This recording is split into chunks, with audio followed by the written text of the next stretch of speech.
¿Qué tal? ¿Cómo están? Buenas noches. El placer de compartir con todos ustedes otra edición de Puntos de Vista, edición que corresponde al día miércoles 4 de septiembre del año 2019. Hoy vamos a hablar sobre las contrataciones públicas. ¿En qué consiste? ¿Cuáles son las instituciones que están sometidas a esta dirección, a la Dirección Nacional de Contrataciones Públicas? Y también cómo andamos a nivel de ejecución en función a estas instituciones que estamos mencionando. Y precisamente hemos invitado a su titular, al director Pablo Seitz, que se encarga de esta institución. ¿Qué tal, doctor? ¿Cómo le va? Muy buenas noches. Muy buenas noches, Diego. Muy buenas noches a toda la audiencia y muchas gracias por el espacio. ¿Cuánto tiempo ya a cargo de la institución, director? Bien, desde el 24 de septiembre del año 2018 estoy a cargo de la institución en el periodo actual. Me tocó estar a cargo de la institución en el año 2013, de agosto del 2013 a mayo del 2014, ya tuve el honor y la responsabilidad de estar a cargo de esta institución. ¿Cómo estamos a nivel de contrataciones públicas, director? Bien, el rubro del mercado de las contrataciones públicas es muy interesante porque tiene distintos puntos a partir de los cuales se lo puede analizar. Hay un aspecto jurídico muy importante en juego, hay un aspecto comercial importante, hay aspectos financieros y hoy día el aspecto económico resalta por el momento que vive nuestra economía nacional. Es un momento en que la economía nacional necesita de un impulso constante, necesita de un empuje y el ámbito de las contrataciones públicas se presenta a nivel nacional, pero también a nivel internacional como una herramienta extremadamente útil para empujar la economía en momentos como el que estamos viviendo, ¿verdad? Normalmente el mercado de las compras públicas en Paraguay ronda los 3.000 millones de dólares al año. Esto representa el 15% del Producto Interno Bruto del país, entonces es un 15% muy importante. Así que esa óptica hoy día para las contrataciones públicas es muy, muy relevante. Eso significa que tenemos que tener una velocidad especial de gestión. No podemos trabar absolutamente nada que se refiera a la ejecución sin descuidar los controles públicos. Así que ese balance es una cuestión de un tira y afloje y una tensión permanente para nosotros en contrataciones públicas. Director, es muy difícil responder a la pregunta. ¿Una contratación pública cuánto tiempo puede llevar en un proceso? Digo esto porque me imagino que todo es diferente y muy complejo dependiendo de la compra. Exactamente. Tenemos contrataciones públicas que se materializan en plazos de 24 horas cuando tenemos situaciones de emergencia, situaciones de desastres naturales que no pueden esperar nada más que la ejecución directa del contrato. Son excepciones, por supuesto. Y también tenemos grandes obras que para concretar la decisión de quién va a construir esa gran obra podemos estar unos meses licitando. En forma estándar te podría decir que una licitación pública tiene aproximadamente 60 días desde que es puesto a conocimiento del público el pliego de bases y condiciones hasta que tenemos suscrito el contrato, si todo va bien y estamos en un ambiente comercial sano donde no hay injerencias ajenas para presentar objeciones que podrían demorar innecesariamente. Cuando hablamos de contrataciones públicas en lo que va del año, ¿se tiene cifra de lo que fue rechazado, de lo que fue aprobado? Sí, tenemos cifras que no las vamos midiendo y analizando a ojo nosotros. Lo que hicimos fue poner desde hace un tiempo ya un sistema de medición de datos y estadísticas encima del sistema completo de contrataciones públicas que arroja datos en línea de lo que va pasando con el sistema. Ayer, por ejemplo, estuvimos verificando en cuánto estamos de contratos adjudicados y licitaciones con fecha de presentación de ofertas ya en firme en lo que va del año y tuvimos la magnífica sorpresa de que tenemos una cifra récord, y no solamente récord del año, sino una cifra récord histórica. El mejor año que tuvimos en materia de contrataciones públicas había sido el 2017. Habíamos llegado a la cifra de 15,5 billones de guaraníes y al día de ayer, durante el año 2019, ya llegamos a la cifra de 16,9 billones de guaraníes. Esto representa aproximadamente 2.700 millones de dólares, de acuerdo al tipo de cambio que implementes. Entonces, estamos notando una aceleración muy importante en el mercado de las compras públicas. Director, ¿Hay datos cruzados con las instituciones para saber también los niveles de ejecución que tienen esas instituciones en función al trabajo que vienen haciendo con contrataciones públicas? Porque todas las instituciones públicas pasan por la Dirección de Contrataciones Públicas cuando van a hacer compras, ¿no? Correcto, correcto. Como todas las instituciones públicas están dentro del ámbito de control, supervisión y vigilancia de la Dirección de Contrataciones Públicas, tenemos la ventaja de que la medición es bastante sencilla y segura de implementar. Justamente el día de ayer comenzamos la remisión de notas a todas las instituciones públicas, un paquete de notas trimestrales, donde reportamos el avance de los llamados respecto a los llamados planificados en el año y clasificábamos básicamente en 3 sectores: instituciones que tienen un avance felicitable, por así llamarlos, instituciones que están con un avance positivo e instituciones que necesitarían de un mayor empuje para que se pueda satisfacer el nivel planeado de compras. Así que la respuesta es medimos y todo el tiempo. Qué interesante, sobre todo para que esas instituciones también de alguna manera vayan sintiendo ese empuje que se necesita, como bien explicaba, director. Ahora, para que la gente entienda, porque muchas veces eso salta a la luz, director, y a ver si podés lograr explicarnos un poquito también. Los precios son muy diferentes. A veces se hacen compras que parecen muy caras para el Estado, haciendo comparación con precios del mercado, por ejemplo. ¿Por qué se dan esas diferencias, director? ¿No son iguales los precios que se ofrecen? Los mercados son distintos. El mercado de las compras públicas es diferente al mercado privado, pero me dirás, es la misma ciudad de Asunción, estamos uno frente al otro, el Ministerio de Salud está frente al supermercado, en el supermercado tiene un precio, el Ministerio de Salud recibe otro precio por eventualmente alimentos para los sanatorios, por ejemplo. Bueno, pero los requerimientos son distintos. Tenemos formalidades, tenemos documentaciones que representan costos, como por ejemplo pólizas de seguros, tenemos tiempos de pago distintos muchas veces en el Estado, que terminan incrementando el valor de lo que el Estado compra. Muchas veces lo que generalmente se puede describir como, por ejemplo, una computadora, y podemos encontrar, por supuesto, computadoras bastante económicas en los comercios de plaza, y hace poco tuvimos un caso del Ministerio de Educación donde aparentemente los precios estaban muy por encima de los precios de mercado, pero considerando los requisitos técnicos de esas computadoras, los software que esas computadoras deberían incluir, las garantías que deberían satisfacer, los certificados de calidad que tendrían que cumplir, ahí teníamos una equiparación casi equivalente al mercado privado. Pero es uno de los desafíos poder, primero, como dijiste perfectamente, explicar a la ciudadanía y mostrar a la ciudadanía que el mercado de compras públicas es competitivo y está compitiendo codo a codo con el mercado privado, por un lado. Y segundo, cómo hacer para que cada contratación, para que cada contrato se parezca más al comercio y menos a un juicio.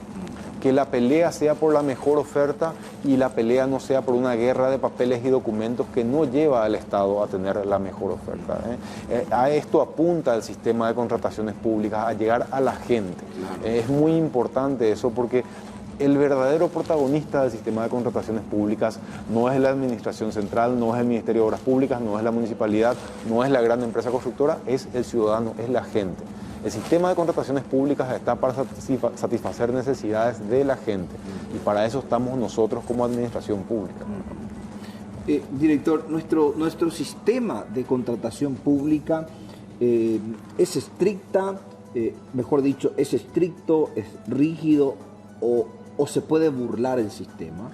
El sistema es bastante moderno, el sistema cubre la generalidad de los casos que no se quisieran tener dentro de un sistema de contrataciones públicas. Nuestro sistema es usualmente mencionado como ejemplo de calidad de gestión a nivel internacional, y eso no lo digo yo porque esté al frente coincidentemente de esta institución, porque esos reconocimientos ya vienen de mucho antes y espero que continúen, por supuesto. Nuestro sistema es bastante completo en cuanto a herramientas de control. Nuestro sistema es uno de los más transversales que existe en el sentido de que afecta a todas las instituciones públicas, todos los tipos de contrataciones. Hay ejemplos muy buenos a nivel operativo como el caso de Chile. pero miramos y las obras públicas no están en su totalidad en el sistema de compras de Chile. Las compras militares no están en su totalidad en las compras de Chile. Sin embargo, en el caso paraguayo sí. A lo que voy es que tenemos un espectro de control muy amplio, posibilidades y herramientas de control muy completas. Ya dependerá de nuestra capacidad de gestión detectar todo lo que podemos detectar. El uso de la tecnología es fundamental para que eso que mencionás tenga una respuesta segura y positiva. Todas las instituciones que pertenecen al Estado paraguayo, y hablando un poco ya también de municipalidades, gobernaciones, también pasan por contrataciones públicas. Sí, correcto. También las gobernaciones, también las municipalidades se encuentran dentro del ámbito de aplicación de la ley y dentro del ámbito de aplicación de las competencias de la Dirección Nacional de Contrataciones Públicas. Hay pequeñas diferencias operativas derivadas de cuestiones constitucionales y presupuestarias para las municipalidades, por ejemplo. Sabrán que las municipalidades no forman parte del presupuesto general de gastos de la nación. Así. Cada municipalidad tiene su presupuesto y eso permite que las municipalidades tengan una administración financiera más independiente, más autárquica, del término preciso, que lo que tienen algunos entes de la administración central. Así es, así es.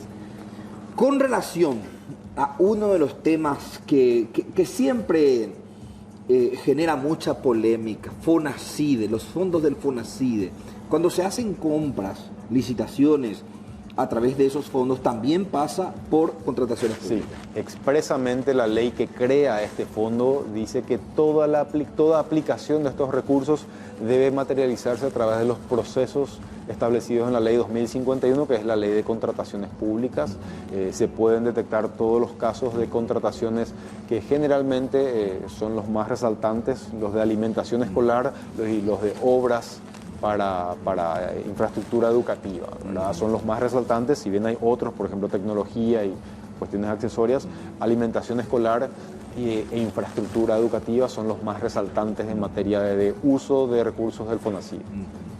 Cuando hablamos también de obras de construcción, viales, construcción de viviendas, entre otros, hablamos también de un tema muy complejo, director, sobre todo cuando se hacen combinaciones de constructoras y al final se presenta en una sola, en un llamado se presenta una sola empresa pero con diferentes combinaciones. Pero a la vuelta de la pausa nos contestás esa pregunta. Perfecto. Vamos a hacer una brevísima pausa. Tenemos el número telefónico habilitado, nuestro WhatsApp, el 0985-625-000. Estamos en compañía del director de la Dirección Nacional de Contrataciones Públicas. Brevísima pausa, ya venimos.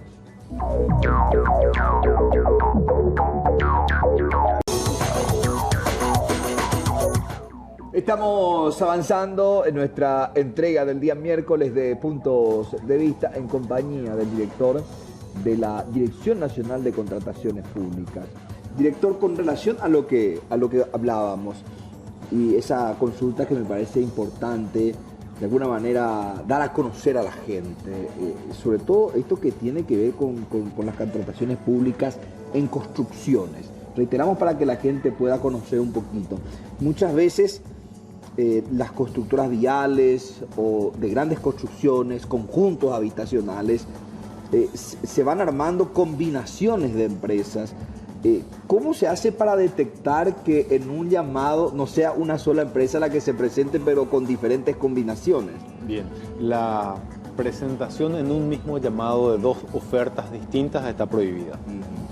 Una empresa no puede formar parte de un consorcio en una licitación y en esa misma licitación formar parte de otro consorcio.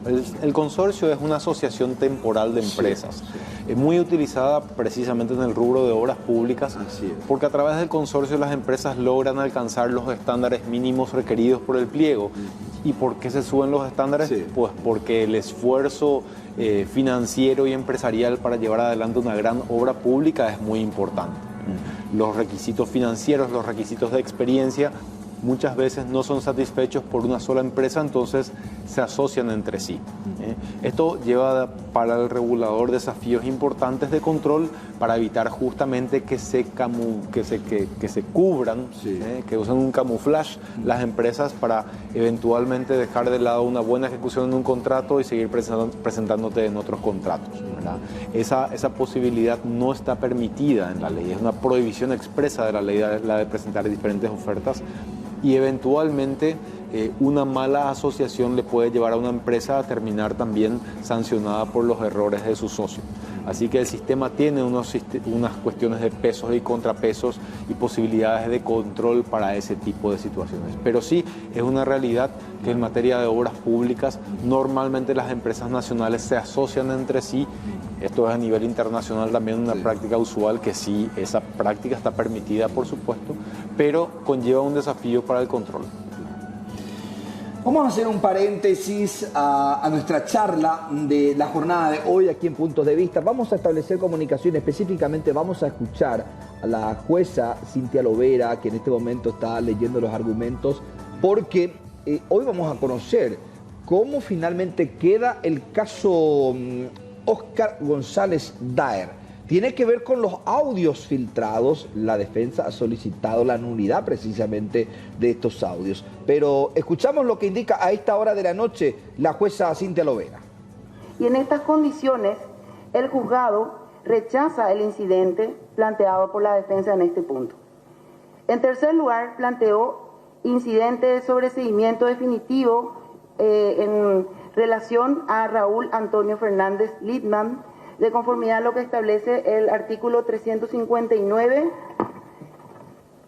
inciso primero y subsidiariamente el segundo. En este punto, en los argumentos, manifestó que su defendido, en su condición de secretario del jurado de enjuiciamiento del magistrado, refrendó lo suscrito por el presidente del jurado de enjuiciamiento, el señor Óscar González Daer, y ello no constituye asociación criminal ni tráfico de influencias. Este incidente deviene improcedente en razón a que el Ministerio Público se ha ratificado en la acusación formulada contra el mismo, y de las pruebas ofrecidas surgen méritos suficientes para sostener la existencia de los hechos acusados de asociación criminal y tráfico de influencias previstos en el artículo 7 de la Ley 2523/04 y el artículo 239 del Código Penal, en concordancia con el artículo 29, inciso segundo y 70 del Código Penal. Cabe advertir también que en esta etapa del proceso, el juez penal de garantías tiene limitaciones legales para analizar el fondo de la cuestión, puesto que es atribución exclusiva de los tribunales de sentencia, conforme lo establece el artículo 353 infine del Código de Procedimientos Penales. Es por ello que se resuelve no hacer lugar al sobreseimiento definitivo planteado por la defensa. En relación a los incidentes formulados por la abogada Sara Concepción Parquet de Ríos, por la defensa técnica del acusado Óscar González Daer, formuló varios incidentes los cuales fueron agrupados a los efectos de darle, como corresponde, con fundamentación, cuál es el sentido de lo que este juzgado ha resuelto. En ese sentido, en primer lugar, planteó un incidente de nulidad absoluta de la acusación y del proceso por graves vicios formales previstos en el artículo 353 del Código de Procedimientos Penales. De los argumentos de la defensa técnica se desprende que la abogada realizó un alegato de la teoría del caso, en los cuales las mismas se refiere al fondo de la cuestión, circunstancia que, como ya lo he señalado por el artículo 353 infine del Código de Procedimientos Penales, se encuentra vedado en esta etapa de resolver. En esta etapa, el juez penal de garantías debe de controlar si las pruebas ofrecidas en la acusación del Ministerio Público cumplen el principio de legalidad. Y al observar la acusación presentada por el Ministerio Público, la misma, a criterio de este juzgado, reúne los requisitos formales establecidos en el artículo 347 del Código de Procedimientos Penales, que establece de manera taxativa cuáles son los requisitos que debe contener la acusación. Por lo tanto, corresponde no hacer lugar al incidente de nulidad absoluta planteado por la defensa. En segundo lugar, planteó incidente de nulidad del proceso por violación del artículo 350 del Código de Procedimientos Penales. Este artículo establece que el Ministerio Público no puede formular acusación sin antes dar oportunidad suficiente a que el imputado preste declaración indagatoria.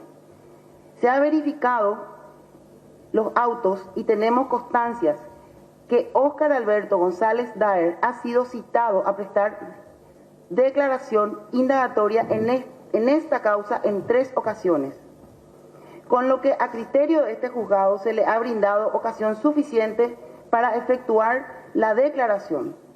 La defensa mencionó que el mismo no declaró por no tener copias de estos autos y estar pendientes de resoluciones de recursos planteados.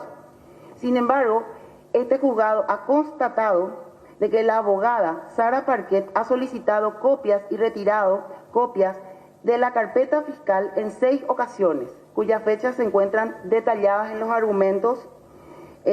Señalo algunas de ellas: 28 de diciembre del 2017, 23 de enero del 2018, etcétera, están todas las fechas bien citadas. Y también hay constancia de que ha retirado copia íntegra del expediente judicial. Este artículo 350 del Código de Procedimientos Penales precautela que se le haya dado justamente la oportunidad suficiente de declarar. Y al mirar lo que existe tanto en el expediente como en la carpeta fiscal, tenemos la certeza de que efectivamente se ha cumplido con este 20 con 31 minutos en territorio nacional. Está leyendo sus argumentos la jueza Cintia Lovera. Luego vamos a conocer la determinación final. Se eleva a juicio oral y público el caso Óscar González Daer. Lorenzo García nos va a comentar en instante todos los detalles sobre la determinación de la jueza.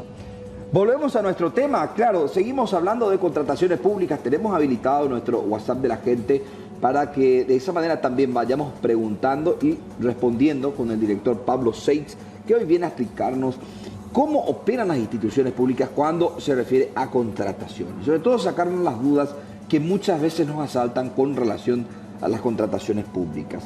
¿Qué se busca en una compra pública, director? ¿Calidad, calidad del producto o precios bajos? Bien, la ley es bastante más clara de lo que la gente piensa al respecto. Todo el mundo dice, en Paraguay lo que compra el Estado es de poca calidad porque la ley obliga a comprar lo más barato. No es cierto. La ley dice se debe seleccionar la oferta más conveniente. La oferta más conveniente es aquella que surja de seleccionar la que satisface los requerimientos técnicos, legales y financieros, y de entre esas ofertas la más económica. O sea, los criterios de calidad tienen que encontrarse en el pliego, los criterios financieros tienen que encontrarse en el pliego, los criterios legales tienen que encontrarse en el pliego.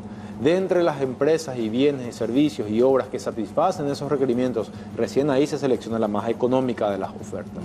Existen algunas contrataciones donde se incluyen fórmulas para premiar la calidad. Por ejemplo, la ANDE, cuando compra transformadores, incluye una fórmula para medir cuánta energía se pierde en el proceso de transformación del voltaje, etcétera, etcétera. Y se aplica el precio ofertado a esa fórmula y entonces sale un valor que realmente permite encontrar para la ANDE, en el ejemplo que estoy dando, el mejor producto. Se busca aplicar lo que en economía se está desarrollando con el concepto de valor por dinero, ¿no? Satisfacción del cliente, no solamente comprar lo más económico. Por supuesto que hay bienes estandarizados donde directamente apuntas a lo más económico. Claro. Ahora, balancear la calidad con el precio y por el otro lado balancear la transparencia con la celeridad en una compra pública es lo que te lleva al mejor sistema de contrataciones públicas que te puedas imaginar y que puedas diseñar. Ese es el desafío real. A ver, director, cuando por ejemplo un organismo internacional opera con una institución pública y hacen una compra o están trabajando sobre un proyecto, esas compras también pasan por contrataciones públicas, me refiero al Banco Interamericano de Desarrollo, la JICA, la COICA, entre otras. Bien, cuando hablamos de agencias multilaterales de crédito o de administradoras de programas, etcétera, etcétera, se tiene que analizar caso por caso. El Banco Mundial y el BID, por ejemplo, que son multilaterales de crédito muy importantes para las inversiones en nuestro país, tienen sus propias reglas en materia de contrataciones públicas y no rigen sus procesos de selección por la ley nacional. No obstante, publican sus procedimientos de compra en la página web de la Dirección Nacional de Contrataciones Públicas al solo efecto de publicidad y de transparencia. Otras agencias, otras multilaterales de crédito, por ejemplo, la CAF o el CAF, Fonplata, aportan o contratan empréstitos con el Estado paraguayo y las contrataciones que se realizan con esos recursos financieros sí se rigen por la ley nacional. Entonces tenemos una mezcla donde se va analizando caso por caso de acuerdo a de dónde provenga el dinero para esa contratación, se determinará si se rige o no por la ley nacional. Ahí, por ejemplo, estamos visitando el portal de la Dirección Nacional de Contrataciones Públicas.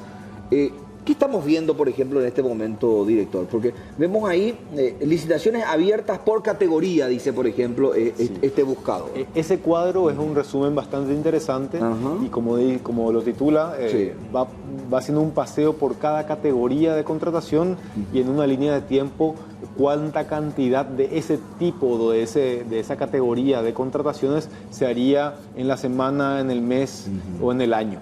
Es lo que está vigente. Cuadro, exactamente, eso es fecha cierta de presentación de ofertas. Entonces, si le das clic, por ejemplo, ahí donde dice pasaje de transporte. Pasaje de transporte, ahí hay 4 licitaciones que se tendrían que hacer, 4 procedimientos que se tendrían que llevar adelante y ahí tendría que reportar cuáles son esos 4. Tendrías que ir al numerito. Al número que está ahí, el 4 ese, y ahí tendrías la información de cuáles son esas 4.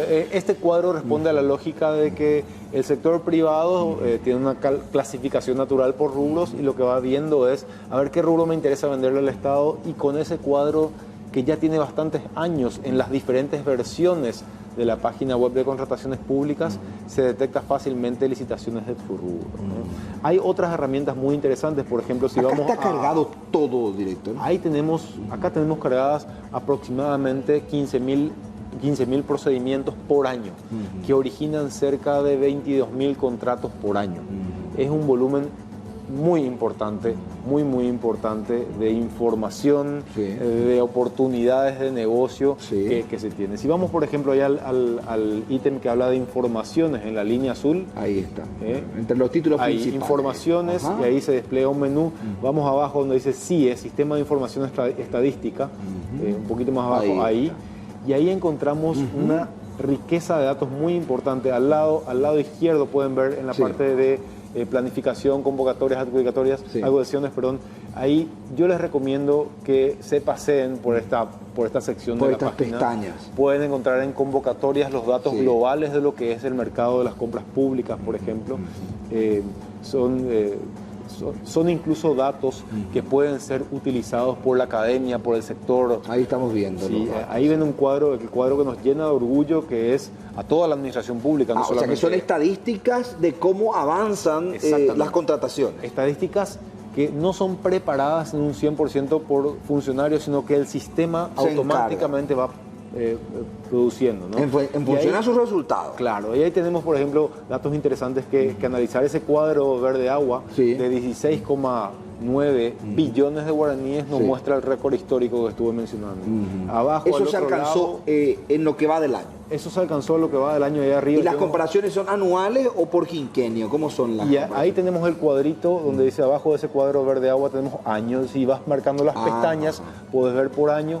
En el 2017 teníamos el récord histórico que era de 15,5 billones de guaraníes, por ejemplo. Esa gráfica de la derecha de lo que parece un electrocardiograma ahí, ese es el comportamiento de cantidad de procesos licitatorios por año, y ves el efecto real de lo que fue una línea, una bajada de bandera del presidente de la República respecto a la necesidad de apoyar desde el sector público a la economía nacional en mayo, y ahí vemos un aumento importantísimo de ejecución. Luego vemos una disminución en el mes de agosto, que va ahora empezando a repuntar nuevamente, que estamos seguros que va a hacer nuevamente récord ya por el mes de noviembre, cuando todo se acelera a nivel presupuestario, ¿verdad? Tenemos muchas herramientas tecnológicas. Uno de nuestros más que problemas, desafíos, es cómo hacer para presentar toda esta información que hoy día está disponible. En esa misma sección que recién estábamos visitando, tenemos innovaciones como por ejemplo las banderas rojas, las red flags, que son alertas de que algo en el sistema tendría que ser específicamente monitoreado o controlado. El volumen de información que se tiene hace que sea imposible que se piense solamente en el ojo humano como herramienta de control. A ese punto quería llegar, director. Las contrataciones públicas, en cuanto a cuando llegan las ofertas, ¿eso cómo se monitorea? ¿Los ojos humanos lo hacen o el sistema automáticamente detecta una irregularidad en una de las ofertas de un llamado a licitación? Bien, en general es el ojo humano el que controla el contenido de cada documentación, de cada licitación. El sistema sí monitorea las reglas fundamentales, las reglas de plazo, las reglas de documentación que debe ser cargada para pasar a una u otra etapa. Pero aprovecho la pregunta para comentar que la semana pasada tuve la suerte de estar en Londres recibiendo un producto desarrollado en forma conjunta por la Universidad de Chicago y el Instituto Alan Turing de Londres. Alan Turing, recordemos que fue el científico que básicamente dio nacimiento a toda la informática actual, que fue quien descifró las máquinas de claves en la Segunda Guerra Mundial de la Alemania nazi, ¿verdad? Bueno, este grupo de científicos de datos lanzó al mercado internacional la idea de proyectos. Se presentaron 900 proyectos y la Dirección de Contrataciones Públicas presentó un proyecto que decía que se utilice la inteligencia artificial para un fin social, que es el combate a la corrupción. Y la herramienta de inteligencia artificial lo que permite es reemplazar el ojo humano en el control de la documentación y que la informática, a través de la inteligencia artificial, sea quien te diga: en este documento habría anomalías. Hoy día, estadísticamente hablando y comparando lo que pasa por nuestro sistema con la cantidad de objeciones que recibimos eventualmente, tenemos que el 30% de los casos de irregularidades son detectados en un primer control por parte de nuestra. Con la herramienta que recibimos como parte del apoyo de la Universidad de Chicago con el Instituto Alan Turing de Londres, tenemos una posibilidad de detección de irregularidades del 80%. El uso de la tecnología por eso se vuelve demasiado importante. En este volumen de trabajo, con este ambiente y ecosistema tan delicado como el de las contrataciones públicas, con la imposibilidad de probar y utilizar la vieja técnica de la prueba y error, porque no tenemos derecho a probar y errar nomás con la cosa pública, estamos obligados a aplicar tecnología de punta para combatir la corrupción. Y finalmente, luego de la pausa vamos a responder esta pregunta que te quiero hacer, directriz. Viene de la mano de lo que estamos hablando, sobre todo para saber un poquito. También hay una estadística de por qué caen y cuáles son las irregularidades frecuentes en las ofertas, director. Vamos a responder eso a la vuelta de la pausa. Antes, brevemente, quiero comentarles que la primera determinación de la jueza Cintia Lovera, a quien vemos en imagen en esta audiencia preliminar, Raúl Fernández Littman, el caso Raúl Fernández Littman se eleva a juicio oral. Reiteramos la determinación: Raúl Fernández Littman a juicio oral. Luego vamos a conocer también lo que ocurrirá con el ex senador Óscar González Daer. Hacemos una breve pausa, es la información del momento, ya venimos. Penales previstos como tráfico de influencia y asociación criminal en concordancia con el artículo 29, inciso segundo y 70 del Código Penal, por lo que se resuelve no hacer lugar al incidente de sobreseimiento definitivo planteado. Esta defensa, coincidentemente con la defensa de la abogada que ejerce la doctora Sara Parquet, ha planteado también el incidente de exclusión de la prueba identificada con los números 46/18 y 47/18, y ya he dicho cuáles son las razones por las cuales se excluye esta prueba, a lo que me remito. El abogado Claudio Federico Lovera, por la defensa de Jorge Oviedo Mato, formuló incidente de sobreseimiento definitivo. Bien, los argumentos expresados por la defensa, igual que en las otras ocasiones, se refieren también al fondo de la cuestión, circunstancias que ya sabemos que se encuentra vedada a ser resuelta en esta etapa del proceso. Motivo por el cual solamente lo que se debe hacer en esta etapa, digo nuevamente, es observar si se cumplen los principios de la legalidad de la prueba. Y al efecto se verifica de que efectivamente se han cumplido estos requisitos, y es por ello también que en esta audiencia la Fiscalía se ha ratificado en la acusación formulada en relación al ciudadano Jorge Oviedo Mato por el hecho punible de tráfico de influencias en concordancia con el artículo 29, inciso primero, el otro es artículo 7, inciso primero, de la ley 2523/04, por lo que no reúne los presupuestos establecidos en el 347 del Código de Procedimientos Penales, y se rechaza también el incidente de sobreseimiento definitivo. Brevemente, entonces, tienen conocimiento los motivos, las razones, los fundamentos por los cuales este juzgado, luego de efectuar el análisis pertinente y apropiado para esta etapa, ha resuelto los mismos, y a continuación ordeno que se lea por secretaría la parte resolutiva de del presente auto interlocutorio.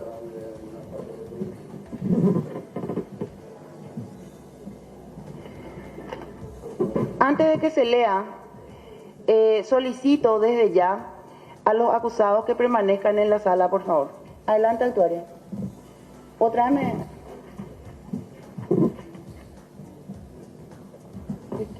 Léelo. Por tanto, de conformidad al exhorto que antecede a las disposiciones contenidas en los artículos 356 y 363 del Código Procesal Penal, este juzgado resuelve: 1. No hacer lugar al incidente de nulidad de acusación deducida por el abogado Álvaro Arias, por la defensa técnica del acusado Raúl Antonio Fernández Lipman, por los motivos expuestos en el considerando la presente resolución. No hacer lugar al incidente de nulidad de audios deducida por el abogado Álvaro Arias, por la defensa técnica del acusado Raúl Antonio Fernández Lipman, por los motivos expuestos en el considerando la presente resolución. No hacer lugar al incidente de sobreseimiento definitivo deducida por el abogado Álvaro Arias, por la defensa técnica del acusado Raúl Antonio Fernández Lipman, por los motivos expuestos en el considerando la presente resolución. No hacer lugar al incidente de nulidad absoluta de la acusación y del proceso por graves vicios formales previstos en el artículo 353 del Código Procesal Penal, deducido por la abogada Sara Parquet, por la defensa del acusado Óscar Alberto González Daer, por los motivos expuestos en el considerando de la presente resolución. No hacer lugar al incidente de nulidad del proceso por violación del artículo 350 del Código Procesal Penal, deducido por la abogada Sara Parquet, por la defensa técnica del acusado Óscar Alberto González Daer, por los motivos expuestos en el considerando de la presente resolución. No hacer lugar al incidente de nulidad absoluta por la grabación, obtención, utilización, agregación de audios ilegales al proceso, por edición, manipulación de las grabaciones mediante cortes y ajustes, deducido por la abogada Sara Parquet, por la defensa del acusado Óscar Alberto González Daer, por los motivos expuestos en el considerando de la presente resolución. Hacer lugar a la exclusión de medios probatorios identificados como Instrumentales 80, informe técnico número 46/18 de la Dirección de Laboratorio Forense del Departamento Técnico, Sección Acústica e Imágenes, obrantes a fojas 186 al 207 de la carpeta fiscal, y la instrumental número 81, informe técnico número 47/18 de la Dirección del Laboratorio Forense, Departamento Técnico, Sección Acústica e Imagen, obrante a fojas 209 al 211 de la carpeta fiscal, común con otro medio de prueba, identificado con los números 6, informe técnico número 46/18 y 7, informe técnico número 47/18, deducido por la abogada Sara Parquet por la defensa del acusado Óscar Alberto González Daer por los motivos expuestos en el considerando de la presente resolución. No hacer lugar al incidente de sobreseimiento definitivo deducido por la abogada Sara Parquet por la defensa técnica del acusado Óscar Alberto González Daer por los motivos expuestos en el considerando de la presente resolución. No hacer lugar a la exclusión probatoria de la instrumental 99, original de la nota de la Dirección General de Auditoría de Gestión Jurisdiccional de fecha 28 de noviembre de 2018, obrante a fojas 198 al 352 de la carpeta fiscal, deducido por la abogada Sara Parquet por la defensa técnica del acusado Óscar Alberto González Daer, por los motivos expuestos en el considerando de la presente resolución. No hacer lugar al incidente de exclusión de otros medios de pruebas, identificado con el número 12CD-R marca Maxell, etiquetado causa 9868/67, informe número 474/18 con número de serie RFD 80M-79239, obrante a foja 51 del tomo 18 de la carpeta fiscal, deducido por la abogada Sara Parquet por la defensa técnica del acusado Óscar Alberto González Daer, por los motivos.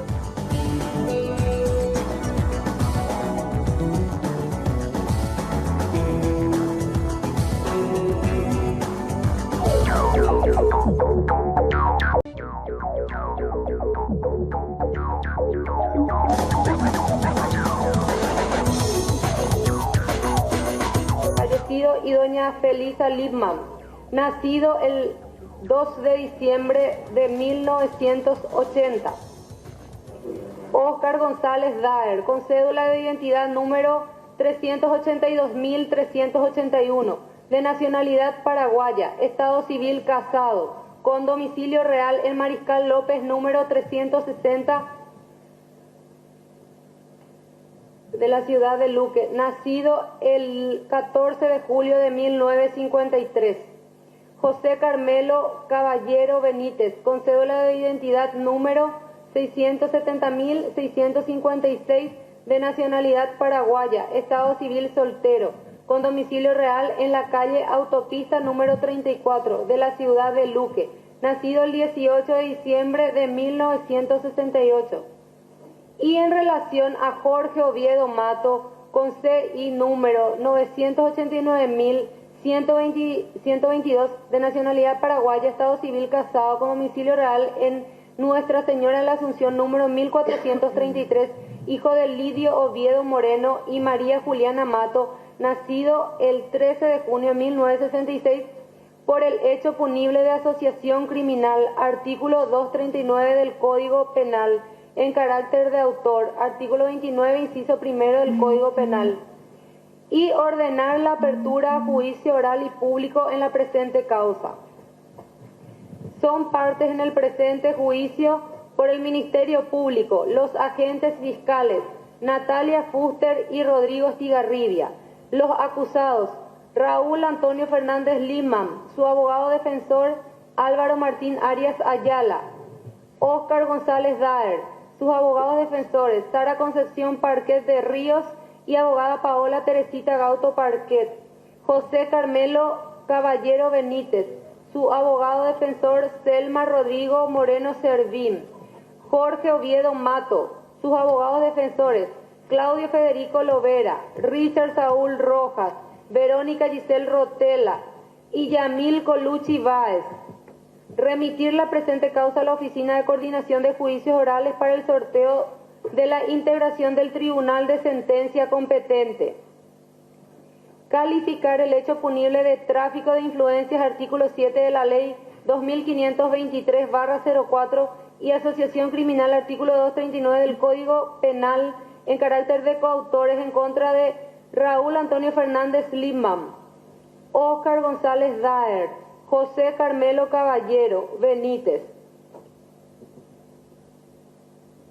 y de asociación criminal con relación a Jorge Oviedo Mato. Admitir las pruebas ofrecidas por el Ministerio Público y las ofrecidas por las defensas técnicas, conforme se detalla en el considerando. Finalmente, la determinación de la jueza Cintia Lovera. En instante vamos a tener los detalles. Los tres van a juicio oral y público: Óscar González Daer, Raúl Fernández Lipman y al mismo tiempo también Óscar González Daer. Finalmente nos vamos. Cerramos puntos de vista. Gracias, director.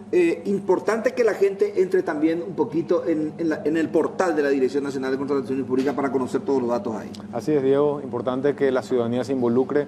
La Dirección de Contrataciones Públicas, aparte de supervisar y monitorear todo el sistema, de analizar las objeciones de los participantes de las licitaciones, tiene la tarea imprescindible de mostrar a la ciudadanía qué se hace con su dinero, qué se hace con el dinero de la gente.